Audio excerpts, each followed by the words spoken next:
ঘটনাটি আনুমানিক 1985 কি 86 সালের দিকে কিশোরগঞ্জের কোনো একটি প্রত্যন্ত গ্রামে ঘটেছিল। বন্ধুর বড় চাচার নাম ছিল মোহাম্মদ আব্দুর রহমান।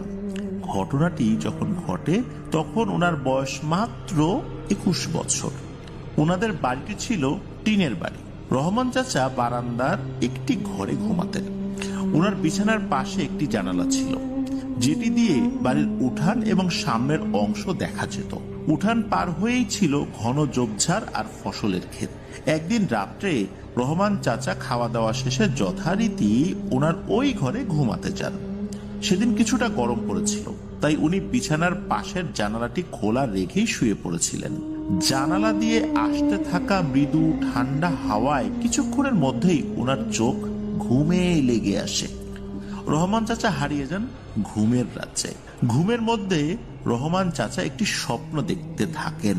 উনি স্বপ্নে দেখেন যে স্বপ্নের মধ্যেও উনি ওনার সেই ঘরটিতেই শুয়ে আছেন, কিন্তু উনি ঘুমিয়ে নেই।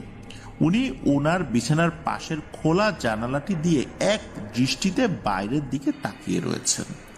আকাশে পূর্ণ চাঁদ এবং চারপাশ জ্যোৎস্নার ঝলমলে আলোয় দিনের বেলার মতো আলোকিত হয়ে উঠেছে। উনি দেখতে পান ওনার বাড়ির উঠান পেরিয়ে যে ঘন ঝোপঝাড় রয়েছে সেখান থেকে কেউ একজন বেরিয়ে আসছে। তার উচ্চতা কোনোভাবেই স্বাভাবিক মানুষের মতো নয়।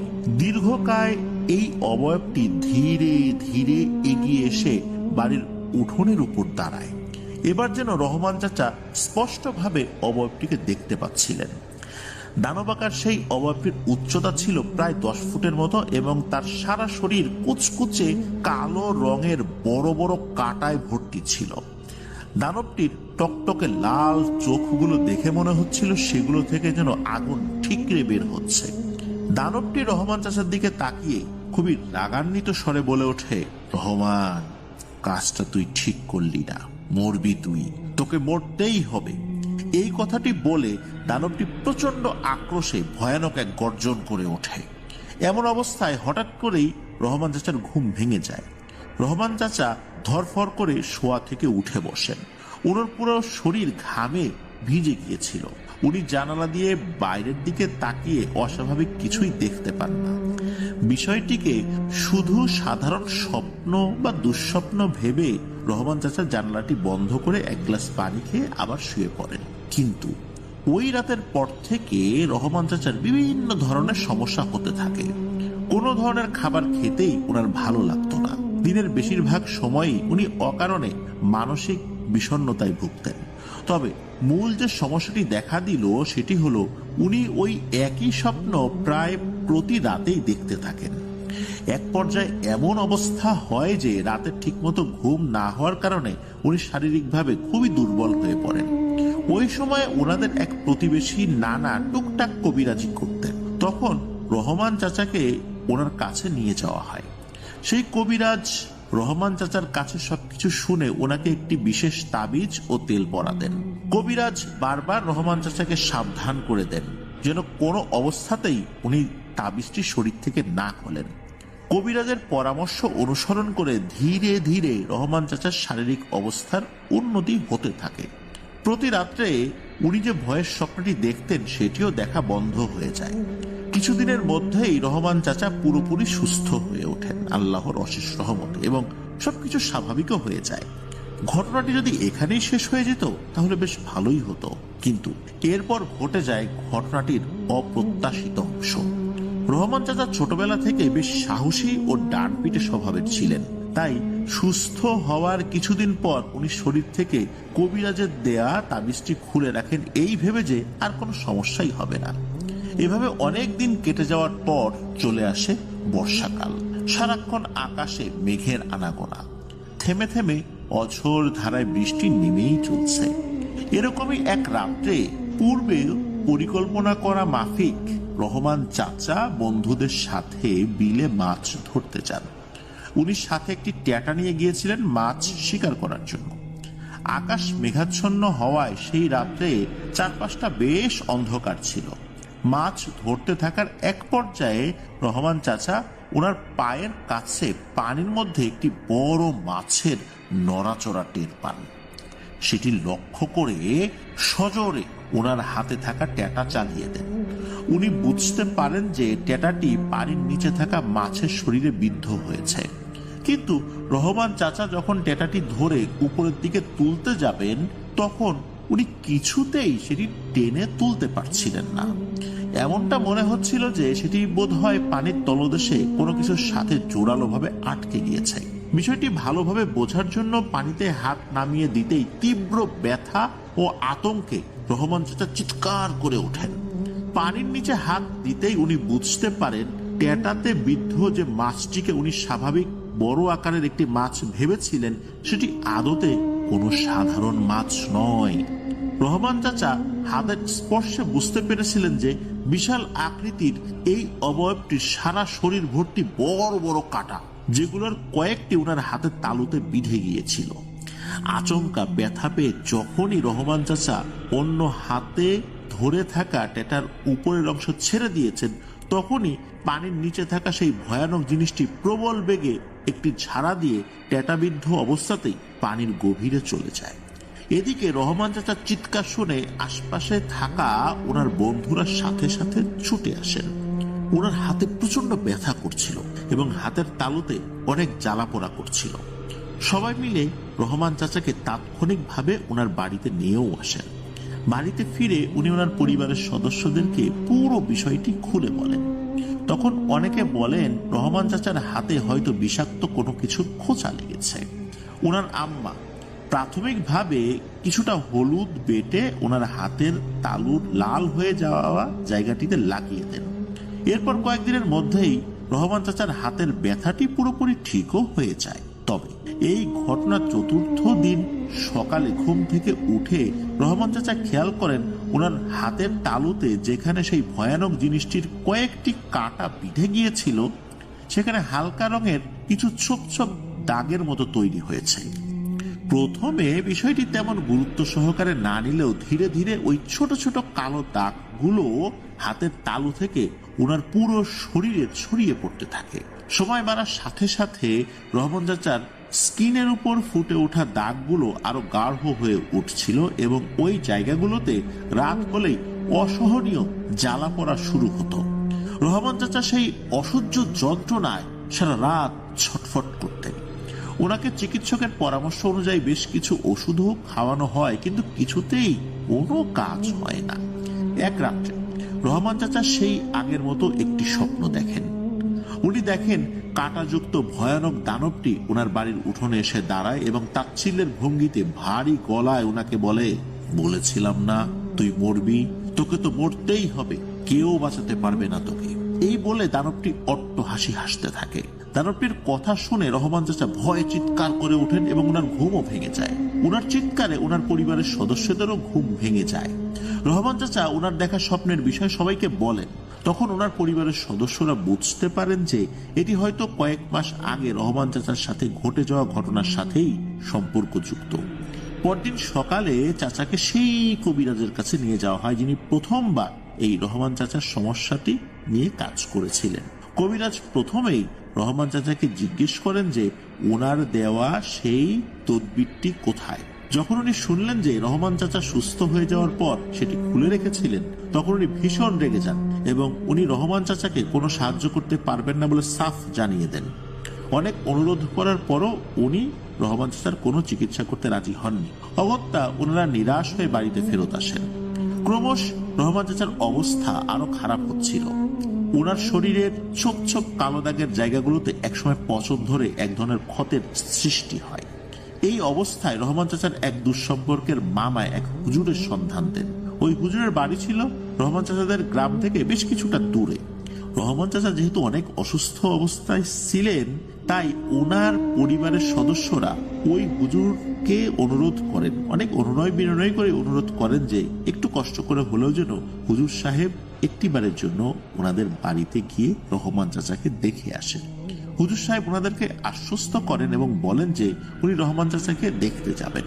কয়েকদিন পর থেকে মোটামুটি রহমান চাচা শরীরের ব্যথা একটু কম অনুভূত করতে থাকেন। আর এই কয়েকদিন পর এক সন্ধ্যায় হুজুর সাহেব রহমান চাচাদের বাড়িতে আসেন। উনি রহমান চাচাকে ভালোভাবে পর্যবেক্ষণ করেন। হুজুর সাহেব রহমান চাচার কাছে প্রথম থেকে শেষ পর্যন্ত যা যা ঘটেছে সবকিছু শোনেন। এরপর উনি চাচার পরিবারের সদস্যদেরকে বলেন পরদিন চাচার সাথে দেখা করতে। হুজুর সাহেবের কথা মতো পরদিন রহমান চাচার পরিবারের সদস্যরা ওনার সাথে দেখা করতে যান। হুজুর সাহেব বলেন, আমি রহমানকে প্রথম দেখাতেই বুঝতে পেরেছিলাম যে আপনারা আমার কাছে আসতে অনেক দেরি করে ফেলেছেন। আমাকে আপনারা ক্ষমা করবেন। রহমানের এখন যে অবস্থা তাতে আমার কিছুই করার নেই। হুজুর যখন এই কথা বললেন এবং হুজুর সাহেবের মুখে এই কথা শুনে রহমান সাহেবের পরিবারের সদস্যরা ভেঙে পড়েন। রহমান চাচার আব্বা হুজুরকে জিজ্ঞেস করেন এমন কি ঘটেছিল রহমানের সাথে যার কারণে ওর এই করুণ অবস্থা। তখন হুজুর বলেন, রহমান স্বপ্নে যে কাঁটাযুক্ত অবয়বটিকে দেখে সেটি আসলে ভয়ঙ্কর এক দানব। আমি জানার অনেক চেষ্টা করেছি যে কেন দানবটি রহমানের ক্ষতি করেছে, কিন্তু আমি প্রকৃত কারণটি জানতে পারিনি। এছাড়াও দানবটির পরিচয় এবং তার সম্পর্কে বিস্তারিত তথ্য জানার বারংবার চেষ্টা করেও আমি ব্যর্থ হয়েছি। তবে শুধু এতটুকু জানতে পেরেছি যে রহমানের কোনো একটি ভুলের কারণে দানবটি খুবই রাগান্বিত হয়। দানবটি চাইলে অনেক আগেই রহমানকে মেরে ফেলতে পারত, কিন্তু সে সিদ্ধান্ত নেয় যে রহমানকে সে তিলে তিলে যন্ত্রণা দিয়ে মারবে। তাই সে রহমানের উপর প্রভাব বিস্তার করে এবং রহমানের স্বপ্নে এসে বিভিন্নভাবে ভয় দেখাতে থাকে। তবে রহমান তার কি ক্ষতি করেছিল এটি জানা যায়নি, বা সেই বা কেন রহমানের উপর রেগে গেল, রেগে গিয়ে এই ধরনের ক্ষতি করছে এটাও জানা যায়নি। এরপর কবিরাজের পরামর্শ রহমান যতদিন মেনে চলেছে ততদিন ওই দানবটি প্রচন্ড শক্তিশালী হওয়া সত্ত্বেও রহমানের কাছে আসতে পারেনি। কিছুদিন পর রহমান যখন বন্ধুদের সাথে মাছ ধরতে যায় তখন ওই দানবটি রহমানের ক্ষতি করার জন্য একটি দারুণ সুযোগও পেয়ে যায়। সে একটি মাছের রূপ ধারণ করে রহমানকে প্রলোভন দেখায়। ওর কাঁটায় থাকা মরণঘাতী বিষাক্ত পদার্থ রহমানের শরীরে প্রবেশ করিয়ে দেয়।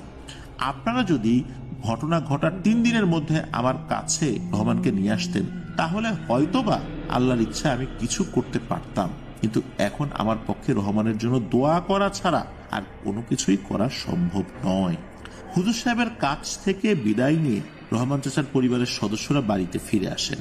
হুজুর সাহেবের সাথে ওনাদের কি কি কথা হয়েছে সেই সম্পর্কে ওনারা রহমান চাচাকে কিছুই বলেন না। রহমান চাচাকে সান্ত্বনা দেওয়ার জন্য সবাই ওনাকে বলেন যে হুজুর সাহেব বলেছেন সবকিছু ঠিকঠাক হয়ে যাবে ইনশাল্লাহ।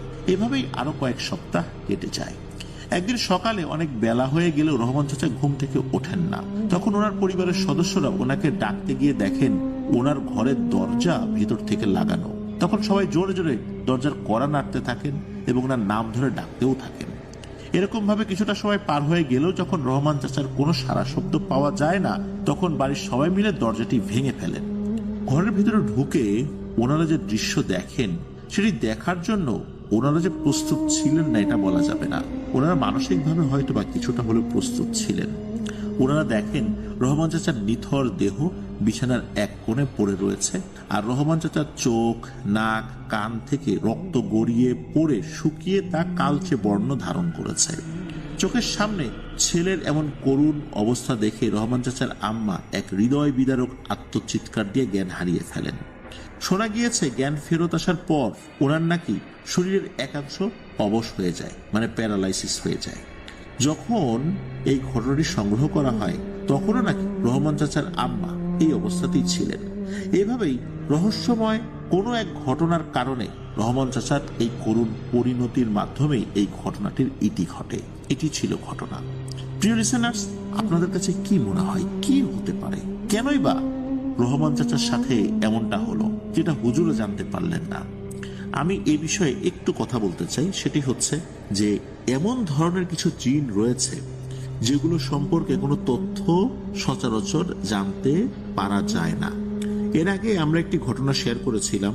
সেই ঘটনায় একটি ব্যাঙ ছিল, ব্যাঙের মনি রিলেটেড একটি ঘটনা ছিল, যেখানে ওই ব্যাঙটিকে আঘাত করা হয়। এরপর ভয়ঙ্কর ধরনের পরিণতি নেমে আসে এই আঘাতকারী ব্যক্তির উপরে।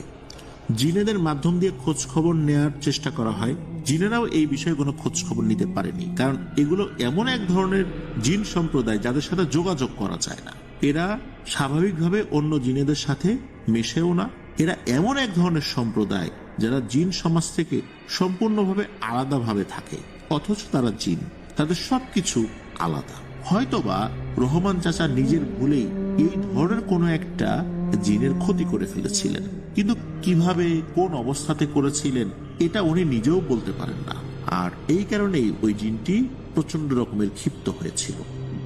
প্রিয় লিসেনার্স, আমাদের চ্যানেলে যারা বিভিন্ন ধরনের ঘটনা শুনেছেন, আপনারা হয়তোবা অনেকেই অনুমান করতে পারবেন, আমারও অনুমান এটাই যে রহমান চাচা হয়তোবা নিজের অজান্তায় এমন কোনো প্রাণীকে আঘাত করেছিলেন বা হত্যা করেছিলেন যেটি ছিল জিন, অথবা এমনও হতে পারে যে উনি ওনার চলার পথে ওই কাঁটাওয়ালা ওই জিনের কোনো ক্ষতি করেছিলেন, যার কারণে ওই জিনটি এইভাবে ক্ষিপ্ত হয়েছিল। আমার কাছে এটাও মনে হয় যে ঠিকমতো চিকিৎসা আসলে করা হয়নি, কারণ শুধু একটি তাবিজ দিয়ে তার এই চিকিৎসা পদ্ধতিটা থামিয়ে দেয়া এটি একটি ভুল সিদ্ধান্ত ছিল। আরো ভালো কোনো হুজুর দেখানোর মাধ্যম দিয়ে এই বিষয়টা নিয়ে আরো পুঙ্খানুপুঙ্খ যাচাই বাছাই করে সেটার ভালো কোনো চিকিৎসা গ্রহণ করা উচিত ছিল। যেহেতু ওই তাবিজটা গ্রহণ করার পর আপাতত দৃষ্টিতে সেটা থেমে গেছে বলে মনে হয়েছে, রহমান চাচাও চিন্তা করছেন উনি সুস্থ হয়ে গেছেন, যার কারণে উনি কবিরাজের দেয়া পরামর্শ মেনে চলেন নাই, আর ওই ভয়ঙ্কর দানবটিও সেই সুযোগ পেয়ে যায়। আরো একটি ব্যাপার হচ্ছে, এটা আমাদের এর আগেও কয়েকটি ঘটনা আমি বলেছিলাম, আমি একটি ঘটনা শেয়ার করেছিলাম, এটা রাজবাড়ির ঘটনা ছিল। ঘটনাটির শিরোনাম ছিল বিষ পিশাচ। পিশাচ শ্রেণীর জিনেরা যদি মানুষের শরীরে কামড় দেয়, কাটা ফুটিয়ে দেয়, কোনোভাবে যদি বিষ ছড়িয়ে দেয়, তাহলে এটি নামানো কিন্তু সাধারণ কোনো ওঝা বা কবিরাজের কাজ নয়। পিশাচের বিষ নামানোর জন্য বিশেষ পদ্ধতি রয়েছে, এই পদ্ধতি সবাই জানেন না। সুতরাং যদি আমাদের মধ্যে কেউ এই ধরনের সমস্যার শিকার হয়েই যায়, তাহলে কাল বিলম্ব না করে ভালো কোনো রাকি বা ওঝার কাছে যেতে হবে। এমন ওঝা না যিনি সাপের বিষ নামান। সাপের বিষ আর পিশাচের বিষ কিন্তু এক জিনিস নয়, এটা কিন্তু মাথায় রাখতে হবে। সাপুরেদের কাছে গেলে কিন্তু হবে না। এটি নামানোর পদ্ধতিও ভালো কোনো রাকি, আলেম অথবা ভালো কোনো কবিরাজ জানতে পারেন। তবে এই কবিরাজগুলোর সংখ্যা ইদানিং অনেক কমে গিয়েছে। এই ধরনের কবিরাজগুলো এখন অনেকেই মারা গিয়েছেন। হাতে গোনা যা কয়েকটা আছে সেগুলো আসলে তথ্য আমাদের কাছে থাকে না, বা আমরা এরকম জানিও না। আর যারা জীবিত আছেন হয়তোবা কারো কারো সন্ধানে আছেন এরকম কিছু ব্যক্তি। আর এই ধরনের ব্যক্তিগুলো হয় কি, ওনার মৃত্যুর পূর্বে এগুলো কাউকে আসলে ওইভাবে শেখায় যান না, কারণ এই বিদ্যার অপব্যবহার হতে পারে।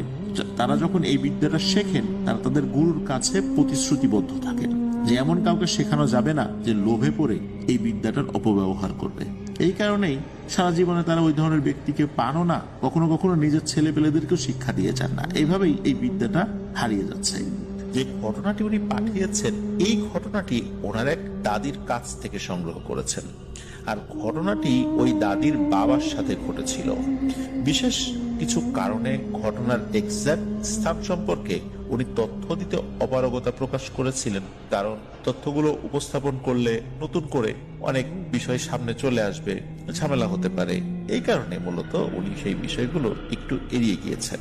আর ওই দাদিও যেহেতু এই তথ্যগুলো প্রকাশ করতে অনীহা প্রকাশ করেছিলেন, এই কারণেই মূলত উনি এটি দেননি। যাই হোক, ঘটনাটি লোহাগাড়া উপজেলারই খুবই নাম করা একটি গ্রামে ঘটেছিল। প্রিয় লিসেনার্স, ঘটনাতে আমরা ঢোকার আগে একটি অনুরোধ কিন্তু করব, যারা এই ঘটনা শোনা শুরু করেছেন আমাদের লাইক বাটনে প্রেস করতে কিন্তু ভুলবেন না। আর আজকের এই ঘটনার লিঙ্কটি অবশ্যই আপনারা আপনাদের পার্সোনাল আইডিতে শেয়ার করে দিতে পারেন। চলুন চলে যাই আমাদের মূল ঘটনায়। ঘটনার সময়কাল এটি মুক্তিযুদ্ধেরও আরো বেশ আগে। সালটা সম্পর্কে ওই দাদি ভালো করে বলতে পারেননি। উনি বলেছেন হয়তোবা 60-62 সাল এরকম হবে আর কি। আর উনি এই ঘটনাটি খুব ভালোভাবে বলেছিলেন ইমরান হোসেন ভাইকে। উনি যতটুকু শুনেছিলেন, উনি তো সময় খুব বেশি বড় ছিলেন না, ছোটই ছিলেন। তো যাই হোক, এই যে দাদি, এই দাদির বাবার নাম ছিল রাঙা মিয়া। রাঙা মিয়া নামে উনি বেশ পরিচিত ছিলেন। হয়তোবা গ্রামের এখনো অনেক মুরব্বী এই রাঙা মিয়াকে চিনে থাকবেন, এরকম লোক জীবিত আছেন। এই রাঙা মিয়া ছিলেন খুবই সাহসী এবং বদমেজাজি একজন মানুষ। শারীরিক গঠনের দিক দিয়ে তিনি ছিলেন মাঝারি উচ্চতার, গায়ের রং ছিল কালো এবং খুব শক্তিশালী মানুষ ছিলেন আর কি। ওই এলাকার মোটামুটি সবাই তাকে খুব ভালো করে ওই সময় চিনত। তিনি মূলত ক্ষেত খামারের কাজ করতেন, পাশাপাশি খালে মাছ ধরা, গরু চড়ানো, রাতে মাঠে ফসল পাহারা দেওয়ার কাজ উনি করতেন।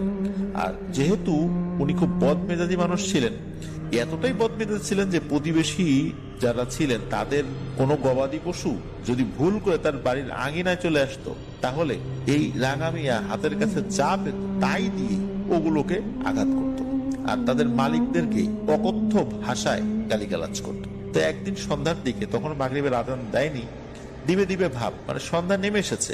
ওই সময় তো আসলে এরকম ঘড়ির সময় ধরে আজান দিত না, তখন দেখতো সন্ধ্যা লেগে আসছে তখন আজান দিত, কারণ অনেক মসজিদে তো তখন ঘড়ি ছিল না, অনুমানের উপর ভিত্তি করে সাধারণত দিত, যেটা অনেক আগে থেকে হয়ে আসছে ওইভাবে আর কি। তো যাই হোক, তো এই রাঙা মিয়া মাঠ থেকে বাড়িতে আসেন। তো বলে রাখা ভালো, ওনাদের বাড়ির উঠোনের এক পাশে কিছু শাক সবজি লাগানো ছিল। তখন এই রাঙা মিয়া দেখেন একটি কালো গরু এই সবজি খেতে ঢোকার চেষ্টা করছে এবং চারপাশের বেড়াটা ভেঙে ফেলেছে। উনি তো এমনিতেই বদমেজাজি মানুষ, আর এটা দেখে তো তার মেজাজ আরো খারাপ হয়ে যায়। তিনি কাউকে কিছু না বলে একটা মোটা লাঠি নিয়ে সোজা গরুটাকে পেটাতে থাকে। গরুটা তখন তার ভাষায় আত্মচিৎকার করতে থাকে। এভাবে অনেকক্ষণ ধরে ওই গরুটাকে তিনি পেটান। গরুটা খুব আহত হয়। এরপর তিনি ওই গরুটাকে একটা গাছের সাথে বেঁধে রাখেন। তারপর তিনি বাড়ির ভিতরে ঢুকে তার স্ত্রীকে গালিগালাজ শুরু করেন। সে কেন এটা খেয়াল করেনি, এটাই তার অপরাধ। তারপর তার স্ত্রী তাকে বলে যে কোথায় গরু, চলো, আমি তো কোনো শব্দ পাইলাম না, কোনো বেড়া ভাঙার শব্দ তো আমি শুনলাম না। তখন রাঙা মিয়া তার স্ত্রীকে দেখানোর জন্য নিয়ে আসেন যেখানে ওই গরুটাকে বেঁধে রাখা হয়েছে, এবং গরুটা যে সবজি ক্ষেত নষ্ট করছিল, বেড়া ভেঙে ফেলেছে, সেটাও দেখানোর জন্য আর কি নিয়ে আসেন আর কি। তারা দুজনে আসেন, দেখে যে সবজি ক্ষেতটার বেড়া এলোমেলো ঠিকই, কিন্তু তিনি যে গরুটাকে বেঁধে রেখেছিলেন গাছের সাথে, সেটিকে আর কোথাও দেখা যাচ্ছে না। রাঙা মিয়া তো অবাক, গরুটা গেল কোথায়? তিনি তো বেশ শক্ত করে গাছের সাথে বেঁধে রেখেছিলেন, কোনো গরু তো এভাবে ছুটতে পারে না। যাই হোক, তিনি চিন্তা করেন হয়তো কোনোভাবে ছুটে গেছে, যেতেই পারে, কিংবা যার গরু সে এসে খুলে নিয়ে গেছে। তারপর তিনি হাত মুখ ধুয়ে রাতের খাওয়া দাওয়া করে শুয়ে পড়েন। তখনকার দিনে কিন্তু সন্ধ্যার পরপরই রাতের খাওয়া খেয়ে সবাই শুয়ে পড়ত। মাঝ রাতে তিনি একটা স্বপ্ন দেখেন। তিনি দেখেন তিনি একটা ফাঁকা মাঠের ভিতর, সেখানে উঁচু একটা ঢিবির মতো, তার উপর তিনি দাঁড়িয়ে আছেন। চারদিকে মোটামুটি বেশ অন্ধকার। তারপর তিনি একটা শব্দ শুনতে পান। শব্দটা ছিল এমন, যদি কোনো গরু বা ষাঁড় রাগে ফসফস শব্দ করতে থাকে যেমন শোনায়, ঠিক তেমন। ধীরে ধীরে শব্দটা তীব্রভাবে বাড়তে থাকে। হঠাৎ করে তিনি দেখেন তার চারপাশে কয়েকজন চোখ ভেসে ওঠে। চোখগুলো ছিল আগুনের গোলার মতো টকটকে লাল। মনে হচ্ছিল চোখগুলো খুবই রেগে আছে তার উপর।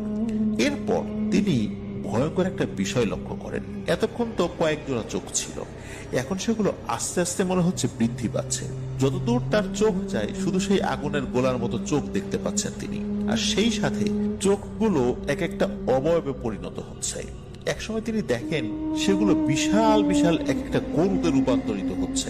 গরুগুলো তার দিকে রাগান্বিত দৃষ্টিতে তাকিয়ে আছে। তখন এই রাঙা মিয়া ভয়ে একদম পাথর হয়ে যান। তখন অবয়বগুলোর মধ্যে থেকে একটা অবয়ব বলে ওঠে, কিরে রাঙা মিয়া, তোকে তো এত সহজে ছাড়বো না। তুই আমার শরীরে আঘাত করেছিস। তুই যেভাবে আঘাত করেছিস, এটা কোনো মানুষ তার নিজের পালিত গরুকেও শত অপরাধের পরেও এরকম আঘাত করে না। তুই আমার উপর যে নির্যাতন করেছিস, এটি আমি ভুলতে পারছি না। এই কথা বলেই এই গরুগুলো, মানে যেগুলো ছিল, সবগুলো তার উপর ঝাঁপিয়ে পড়ে। তখন চিৎকার দিয়ে রাঙা মিয়া ঘুম থেকে লাফিয়ে ওঠে। পাশে তার স্ত্রী ছিল, তিনিও ধর্মর করে উঠে বসেন। তারপর তার স্ত্রীকে তিনি সবকিছু বলেন যে তিনি স্বপ্নে কি দেখেছেন। তার স্ত্রী বলে, ও কিছু না, এটা দুঃস্বপ্ন। রাঙা মিয়াও তাই ভাবেন যে এটা দুঃস্বপ্নই হবে। এভাবে কয়েকদিন অতিবাহিত হয়ে যায়। রাঙা মিয়া মাঝে মধ্যেই সেই একই স্বপ্ন দেখতে থাকে। তখন এই রাঙা মায়ের স্ত্রী বিষয়টি উপলব্ধি করতে পারেন যে কোনো একটা সমস্যা হচ্ছে তার সাথে। তখন তিনি এই রাঙা মিয়াকে নিয়ে একজন হুজুরের কাছে যান। হুজুর রাঙা মিয়াকে সাধারণ ঝাড়ফুঁক করে দেন, আর সাথে তেল পড়া পানি পড়া দিয়ে দেন, আর বলেন, রাঙা মিয়া যে গরুটাকে আঘাত করেছিল সেটা হয়তো কোনো স্বাভাবিক গরু ছিল না, হতে পারে কোনো জিন ছিল। তবে হুজুর স্পষ্ট করে কোনো কিছুই বলতে পারেন না। তবে তিনি রাঙা মিয়াকে সাবধানে থাকতে বলেন। তারপর বেশ কিছুদিন পার হয়ে যায়, মানে মাসখানেক পার হয়ে যায় আর কি। রাঙা মিয়ার সাথে তেমন কোনো অস্বাভাবিক ঘটনা ঘটেনি, শুধু মাঝে মাঝে স্বপ্ন দেখাটা ছাড়া। একদিন রাঙা মিয়া তার এক আত্মীয়ের বাড়িতে যান বেড়াতে। এই আত্মীয়ের বাড়ি ছিল এই রাঙা মিয়াদের বাড়ি থেকে প্রায় 7 থেকে 8 কিলোমিটার দূরে। হেঁটে যাওয়া আসা করলে 2.5 ঘন্টার মতো লাগে সময়। তো রাঙা মিয়া যেদিন বাড়িতে চলে আসবেন ওই আত্মীয় বাড়ি থেকে, সেই আত্মীয় তাদের বাড়ির জন্য কিছু পিঠা বানিয়ে দেন, যে বাড়িতে যাচ্ছ নিয়ে যাও ছেলেগুলোর জন্য। তো রাঙা মিয়া সেগুলো নিয়ে রওনা হন। রওনা দিতে দিতে এশার আজান দিয়ে দেয়। আর এশার আজানের পরও 2-2.5 ঘন্টা হাঁটা তো কোনো ব্যাপার না আসলে। বেশ কিছুটা পথ উনি হেঁটে চলেও আসেন, কোনো সমস্যা হয় না। তো রাঙা মিয়ার বাড়ি পৌঁছাতে 1 কিলোমিটারের মতো পথ তখনও বাকি আছে। তখন রাঙা মিয়া একটা স্থানে এসে পৌঁছে। জায়গাটা ছিল এমন যে বড় একটা ফসলের মাঠ, তার ভেতর দিয়ে চলে গেছে একটা কাঁচা মাটির রাস্তা। সেই রাস্তার মধ্যে আবার ছোট্ট একটা খালের মতো, সেটা পার হওয়ার জন্য একটা কালভার্ট রয়েছে। তবে খালে সে সময় পানি নেই বললেই চলে, কারণ তখন মোটামুটি ভালোই শীত পড়েছিল। তো রাঙা মিয়া হাঁটতে হাঁটতে কালভার্টের কাছে চলে আসেন। তখন তিনি কালভার্টের এক পাশে উঠেছেন, তখন রাঙা মিয়া দেখেন কালভার্টের অপর প্রান্তে কেউ একজন বসে আছে। সেই জিনিসটা রাঙা মিয়ার দিকে পেছন করে বসে আছে, মানে পিঠ দিয়ে বসে আছে আর কি। আর তার মুখটা 2 হাঁটুর মধ্যে কিছুটা গুজে রেখেছে। রাঙা মিয়া ধীরে ধীরে তার দিকে এগিয়ে আসেন, কিন্তু সেই জিনিসটার মুখ তিনি দেখতে পাচ্ছেন না। তিনি একটি বিষয় খেয়াল করে আটকে ওঠেন। তিনি দেখেন ওই জিনিসটার মাথায় 2 বড় বড় শিং। ভয় পেল, তিনি সাহস জুগিয়ে বলেন, এই কেড়ে ওখানে সর সামনে থেকে। তখন সেই জিনিসটা রাঙা মিয়ার দিকে তাকায়। রাঙা মিয়া দেখেন এটা দেখতে পুরো বডিটা স্বাভাবিক মানুষের মতো হলেও হাত এবং পায়ের আঙ্গুলের জায়গায় গরুর পায়ের মতো খুর। আর সবচেয়ে ভয়ানক ব্যাপারটা হলো তার মাথাটা ছিল সম্পূর্ণ গরুর মতো, মাথায় বড় বড় 2 শিং। এটা দেখে রাঙা মিয়া তো ভয়ে দিশেহারা হয়ে পড়েন। তিনি যে কি করবেন বুঝতেই পারছেন না। তারপরও নিজেকে সামলে নেন এবং বুদ্ধি করে ওনার সাথে থাকা একটা বিড়ি ধরান। এর মধ্যে সেই ভয়ানক জিনিসটা কথা বলে ওঠে, বলে, কিরে রাঙা মিয়া, চিনেছিস আমাকে? সেদিন তো খুব মেরেছিলি, আজকে কি করবি? আজকে কি মারবি নাকি? কি ভেবেছিস এই যে বিড়ি ধরালি, এই বিড়ির আগুন তোকে বাঁচাতে পারবে আমার হাত থেকে? এই বলে জোরে জোরে ভয়ঙ্কর ভাবে হাসতে থাকে ওই অবয়বটি। এদিকে রাঙা মিয়া দেখেন যে তার আর মাত্র 1টি বিড়ি অবশিষ্ট রয়েছে। মানে সারা পথ ধরে খেতে খেতে তো আসছে, এমনিতেই আসছে খেতে খেতে। তো উনি তো আর ভাবেন না এই ধরনের ভয়ঙ্কর সিচুয়েশনে পড়বেন। যেহেতু 1টি বিড়ি অবশিষ্ট রয়েছে, তখন রাঙা মিয়া মনে মনে ভাবেন আজকেই তার দিন শেষ। এর মধ্যে অবাক করে দিয়ে সেই জিনিসটা বলে ওঠে, রাঙা মিয়া, তোর হাতের পিঠাগুলো আমাকে দিয়ে দে। আমি খেতে খেতে যতটুকু সময় লাগবে, এর ভিতরে যদি তুই পালাতে পারিস তাহলে আজকের মতো বেঁচে যাবি। এ কথা শুনে রাঙা মিয়া পিঠার হাড়িটা হাত থেকে ছুঁড়ে ওইখানে ফেলে দিয়ে দেন এক দৌড়। বেশ কিছুক্ষণ পর উনি পেছন দিকে তাকিয়ে দেখেন ওই জিনিসটা তার পেছনে দৌড়াতে দৌড়াতে আসছে। এদিকে উনি এই সময়ের মধ্যে কিন্তু দৌড়াতে দৌড়াতে অনেকটা পথ চলেও এসেছেন ওর বাড়ির কাছাকাছি। হঠাৎ করে তিনি তার পিঠে প্রচন্ড এক আঘাত অনুভব করেন। এরপর উনি সেন্স হারিয়ে ফেলেন। যখন তার হুঁশ ফেরে তখন তিনি দেখেন তার বাড়িতে তার চারপাশে সব লোক বসে আছে। তো তিনি সবাইকে জিজ্ঞেস করেন তিনি বাড়িতে কিভাবে আসতেন। তখন বাড়ির লোকজন বলে যে সে বাড়ির কাছাকাছি পড়েছিল, কিছু লোক রাতের বেলায় তাকে বেহুশ হয়ে পড়ে থাকতে দেখে, ওই পথ দিয়ে ফিরছিল। তখন তো রাত খুব বেশি হয়নি, এই কারণেই তাকে ধরাধরি করে বাড়ি দিয়ে যায়। সবাই তাকে জিজ্ঞেস করে কি হয়েছিল, তারপর তিনি পুরো ঘটনা সকলকে খুলে বলেন। বাড়ির সবাই তাকে নিয়ে খুবই চিন্তিত হয়ে পড়েন।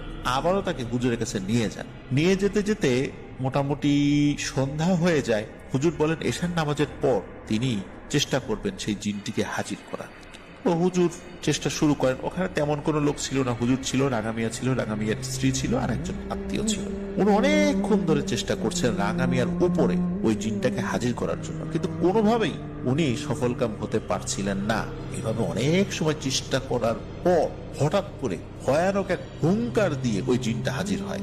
সাধারণত দেখা যায় যখন কোন লোকের উপরে জিন হাজির করার চেষ্টা করা হয়, জিনটি ওই লোকের মধ্যে ঢুকে কথা বলে। কিন্তু হুজুরকে অবাক করে দিয়ে এবং উপস্থিত সকলকে অবাক করে দিয়ে ভয়ানক যে ব্যাপারটি ঘটে সেটা হলো ওই জিনটা রাঙা মিয়ার শরীরে হাজির না হয়ে ব্যতিক্রম যে ঘটনাটি ঘটেছিল সেটা হচ্ছে যে জিনটা সশরীরে এসে হাজির হয় এবং জিনটা তার নিজস্ব রূপে হাজির হয়। সে এক ভয়ানক দৃশ্য। হুজুর এইরকম এক দৃশ্য দেখে উনি কি জিন হাজির করে কি কথা বলবেন, উনি নিজেই ভয়ে অবস্থা খারাপ হয়ে যায়। উপস্থিত ছিলেন রাঙা মিয়ার স্ত্রী এবং তার আত্মীয়, এবং রাঙা মিয়া নিজেও এত লোকের সামনে এই জিনিসটা দেখে। উপস্থিত সকলে দেখতে পারেন যে এটার মুখ এবং মাথা হুবহু গরুর মতো, লম্বা 2 বড় বড় শিং, চোখগুলো আগুনের মতো টকটকে লাল, এবং হাত এবং পায়ের আঙ্গুলের জায়গায় গরুর পায়ের মতো খুর রয়েছে, আর পুরো শরীরে বড় বড় পশম। হুজুর নিজেকে সামলে নিয়ে তাকে সুন্দর করে একটা সালাম দেন, কিন্তু ওই অভাবটা ওই সালামের উত্তর দেন না। ওই জিনটা হুঙ্কার দিয়ে বলে ওঠে, এই হুজুর, তোর কি জীবনের মায়া নাই? আমাকে কেন বিরক্ত করছিস? আমাকে কেন এত ডাকাডাকি করছিস? তারপর হুজুর বলেন যে জনাব, আপনি কেন আল্লাহর এই বান্দাটাকে ভয় দেখাচ্ছেন? জিনটি আবারও হুঙ্কার দিয়ে বলে ওঠে, আমি ওকে কেন ভয় দেখাচ্ছি সেটা আমার কাছে জিজ্ঞেস না করে ওর কাছ থেকে শুনে নে। আমি এতদিন ধরে ওর বাড়ির পাশে তাল গাছে থাকি। এই এলাকার কেউ কখনো বলতে পারবে যে আমি কাউকে ভয় দেখিয়েছি, কারো কোনো ক্ষতি করেছি? ওই দিন কোনো একটা কারণে আমার ওই ক্ষেতের মধ্যে ঢোকার প্রয়োজন ছিল, কিন্তু আমি আমার নিজের শুরুতে ঢুকতে পারছিলাম না, এই জন্য গরুর শুরুতে ঢুকছিলাম। আমি তো ওর ক্ষেত নষ্ট করিনি, খালি কয়েকটা বেড়ার জায়গা সরে গিয়েছিল। আর এই কারণে ও যেভাবে আমাকে আঘাত করেছে, এটা কোনো মানুষ কাউকে করতে পারে না, শুধু অমানুষের পক্ষে এটা সম্ভব। সুতরাং আমাকে হাজির করে ওর প্রতি সহানুভূতি দেখানোর কোনো ধরনের চেষ্টা হুজুর তুই করবি না। আর যদি এই চেষ্টা তুই করিস, তাহলে রাঙা মিয়ার শাস্তি আমি কিছুটা সময় স্থগিত রেখে তোর পিছনে লাগবো, আর তোর পিছনে লাগলে তোর বংশ সহ নির্বংশ করে দেব। সুতরাং আমাকে আর বিরক্ত করার চেষ্টা করবি না। আমি যে প্রতিজ্ঞা করেছি এটা আমি করবই। আমাকে কোনো ভোগ দিয়ে, কোনো গরু ছাগল খাসি মুরগি দিয়ে, মিষ্টি দিয়ে আমাকে মানাতে পারবি না। কারণ এই ঘটনার পরে আমি আমার জিন সমাজে খুব হাসি ঠাট্টার পাত্র হয়েছি। সুতরাং এর প্রতিশোধ আমি নেবই। আমার আত্মসম্মানে আঘাত লেগেছে, এর থেকে আমি কখনোই পিছপা হব না। হুজুর বিভিন্নভাবে তাকে বোঝানোর চেষ্টা করেন, কিন্তু ওই জিনটা কোনোভাবে রাজি হয় না। সে রাঙা মিয়াকে মেরেই ছাড়বে এই কথা বলে ওই জিনটা ওখান থেকে চলে যায়। ইতোমধ্যে রাঙা মিয়ার স্ত্রী তো অজ্ঞান হয়ে গেছে যখনই ওই জিনিসটাকে দেখেছে। রাঙা মিয়া তো ভয়ে ভয়ে আছে, চোখ বন্ধ করে রেখেছে। আর তার যে আত্মীয়, সে ওই জিনিসটা দেখেই ঘরের বাইরে দৌড় দিয়ে চলে গেছে, পালিয়ে চলে গেছে। মানে এমন ভয়ানক একটা দৃশ্য, এটা তো আসলে কেউ দেখে সহ্য করতে পারবে না। যাই হোক, হুজুর বলে দেন যে এটা তার পক্ষে সম্ভব না, ভালো কোনো হুজুরকে যেন তারা দেখায়। তখন তারা হতাশ হয়ে বাড়িতে ফেরত আসেন। বাড়ি আসার পথে কোনো সমস্যা হয়নি। তারা আরো ভালো কবিরাজ বা হুজুরের খোঁজ করতে থাকেন, কিন্তু তারা পাচ্ছিলেন না। যেখানেই শোনেন যে অমুক গ্রামে ভালো কোনো কবিরাজ আছেন, সেখানে তাকে নিয়ে যাওয়া হচ্ছিল, কিন্তু কাজের কাজ কিছুই হচ্ছিল না। ওই জিনটাকে কোনোভাবে আর হাজিরি করা যায় না। সবাই সাধারণ ঝাড়ফুঁক করে বলেছিল যে আরো ভালো কোনো কাউকে দেখাতে। এভাবে দিনের পর দিন কাটতে থাকে, আর রাঙা মিয়ার সাথে বিভিন্ন ভয়ানক ঘটনা ঘটতে থাকে। মাঝে কিছুদিন বন্ধ থাকে, আবার ঘটনা ঘটতে থাকে। এভাবেই চলতে থাকে। বিভিন্ন সময় রাঙা মিয়া অনেক জিনিস দেখে, স্বপ্নের মধ্যে তো প্রতিনিয়তই দেখে। বাড়ির আশেপাশে বিভিন্ন ধরনের ভয়ঙ্কর শব্দ, ঘরের চালের উপর শব্দ, উঠোনে কারো দৌড়ানোর শব্দ, এই ধরনের ঘটনাগুলো হর হামেশাই চলছিল। দেখতে দেখতে কলাইয়ের সিজন চলে আসে। কৃষকরা মাঠে কলাই বুনতে ব্যস্ত হয়ে পড়েন। এই রাঙা মিয়াও কলাই বোনেন। সেগুলো দেখতে দেখতে পাকাও শুরু করে। তখন রাঙা মিয়া চিন্তা করেন এগুলো তো রাত্রেবেলা পাহারা দেওয়ার দরকার, না হলে তো চুরি হয়ে যেতে পারে। এই ভেবে তিনি তার জমির উপর একটা কুড়ে ঘর তৈরি করেন, সেখানে থেকে ফসল পাহারা দেওয়ার জন্য। তিনি বেশ কয়েকদিন পাহারা শুরু করে দেন। তো শুরু করতে একা করেননি, প্রতিদিন তার সাথে তার এক বন্ধু পাহারা দিত।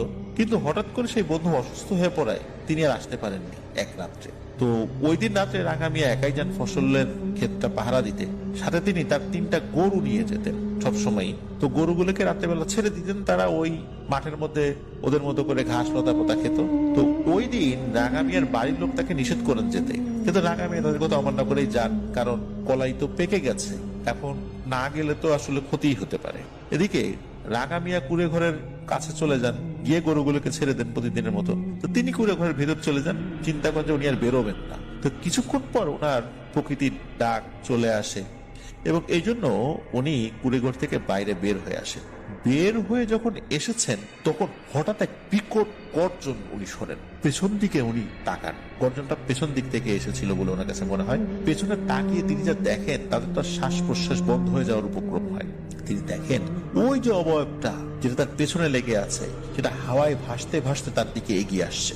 এবার তার উচ্চতা ছিল অনেক, এতটাই ছিল যে মনে হচ্ছিল এই জিনিসটা তাকে হাতে তালুতে বন্দি করে ফেলতে পারবে, এত উচ্চতা। মানে এরকম শরীর বড় ছিল ওই সময়। সেই অভাবটা তার দিকে হুঙ্কার দিতে দিতে তেড়ে আসছিল।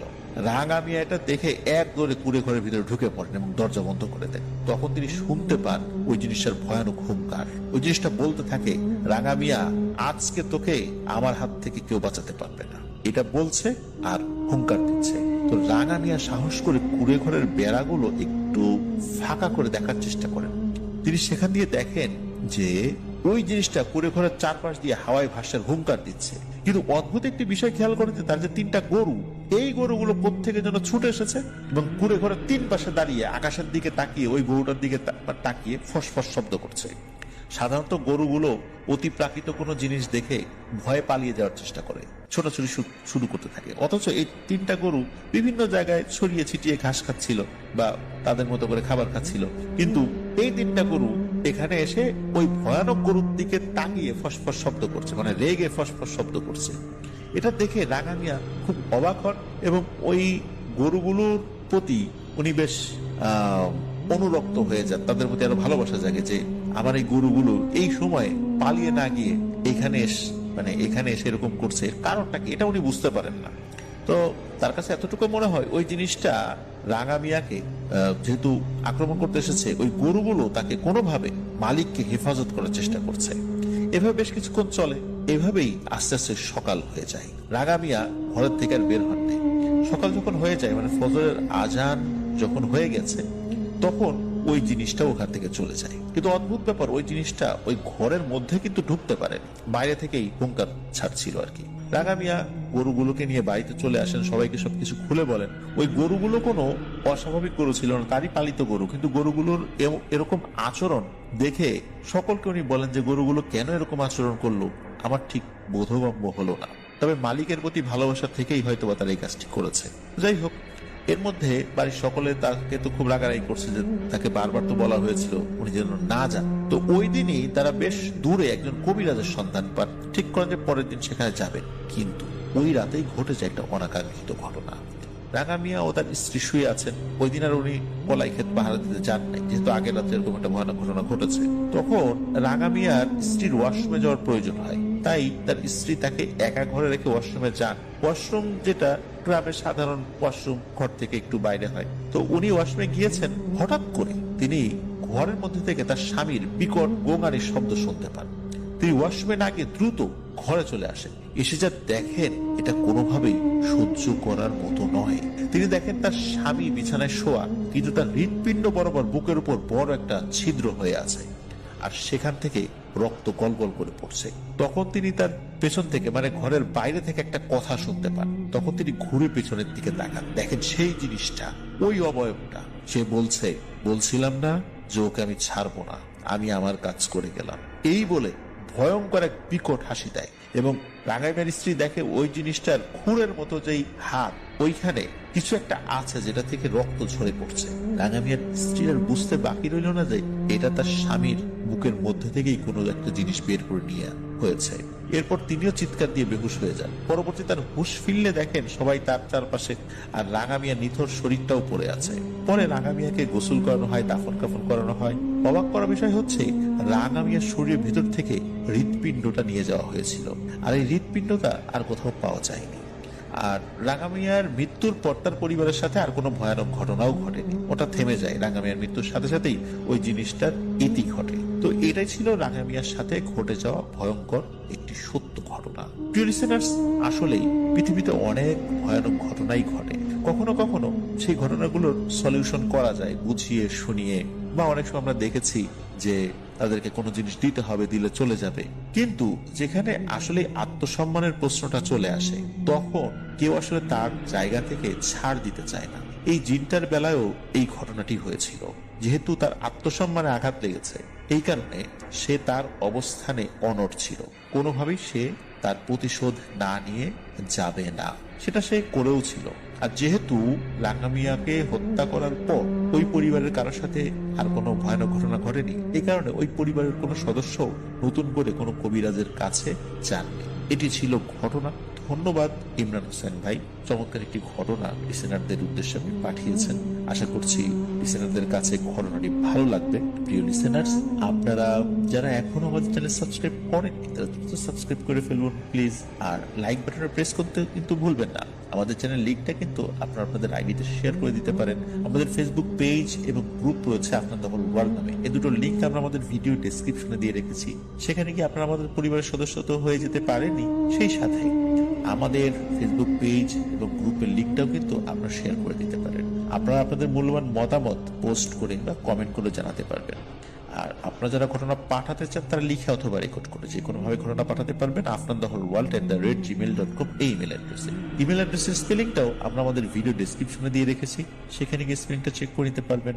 কোনো ভয়েস কলে, স্পেশালি মেসেঞ্জার, তারপর হোয়াটসঅ্যাপ বা ইমোতে ভয়েস কলে অথবা এই 3টা অপশনে লিখে ঘটনা আমরা নিতে পারছি না বলে আন্তরিকভাবে দুঃখিত। ইমেল ছাড়া অন্য কোনোভাবে ঘটনা নিলে আমাদের পক্ষে সেটা মেনটেন করা অত্যন্ত কঠিন হয়ে পড়ে, যার কারণে ইমেল করেই আপনাদেরকে কষ্ট করে হলেও ঘটনা পাঠাতে হবে।